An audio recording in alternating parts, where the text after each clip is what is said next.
Hello everyone, it is BS Radar time, hashtag BS Radar. Today with me, I have got Gabrielle Blackwell. She is SDR Manager at Gong. I love Gong. G'day Gabrielle, how are you? I'm doing well. How are you? Doing really, really well. Now, for those that have not tuned into this before, the BS Radar is where I tap founders and leaders on the shoulder. And what I want to find out is what is their one hot tip to sniff out the BS from a job candidate in an interview. And Gabrielle, you've got something for us today. Go for it. Yes. So there is a question I like asking to reps because for sales development, recruiting, folks could be coming to sales for the first time. They could be transitioning careers. But more than anything else, I'm hiring for folks who are resilient, who have that grit that's there, and who can embrace failure and find a way to recover from that quickly.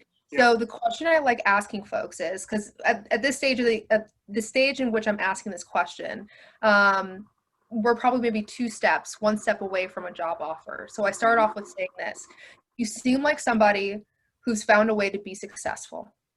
What happens when you fail? And letting them answer that question. So I got that question when I interviewed as a sales development rep.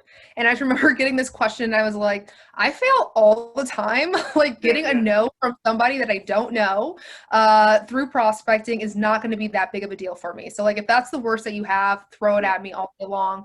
And so I started asking these questions to reps that I was interviewing during the sales development interview process as well. So I remember I asked somebody and the last team I was managing, I was like, this guy seems really smart. I could tell that he has like a really solid capacity for understanding how to address a problem. So like what's going to happen when he comes in here and gets his mind rocked because he's like not able to generate success?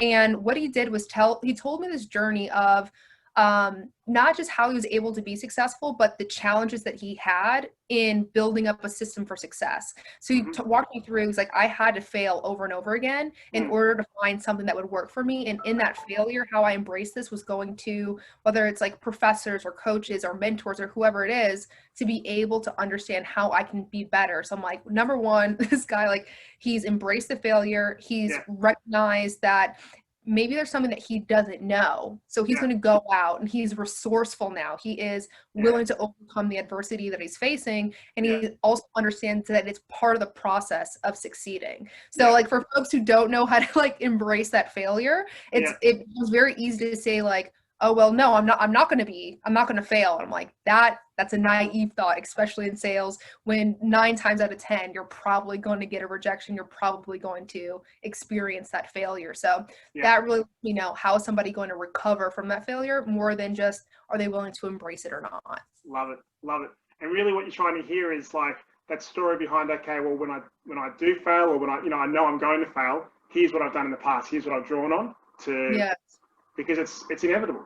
It's, it's life, it's sales especially. It's way more inevitable than any other part of life. You're setting yourself up for rejection day after day on the phone. So yes, one of the things that I would coach through with the folks that I managed on my last company is like it's not a matter of not failing, it's a matter of being able to recover. It's being resilient, right, in that failure. So a rep who can bounce back in 5 minutes, right, from maybe a terrible rejection, is going to be able to do a lot more than someone where it takes them 30 minutes to bounce back from that failure. So it's even thinking about a productivity piece, like is this person going to be able to withstand and also execute and get the performance that they need because they're going to experience that rejection and that failure? Or is it going to be somebody who needs a lot more hands-on, a lot more kind of nurturing, and potentially requires a lot more bandwidth than I could provide? So that's why I asked that question. 100%.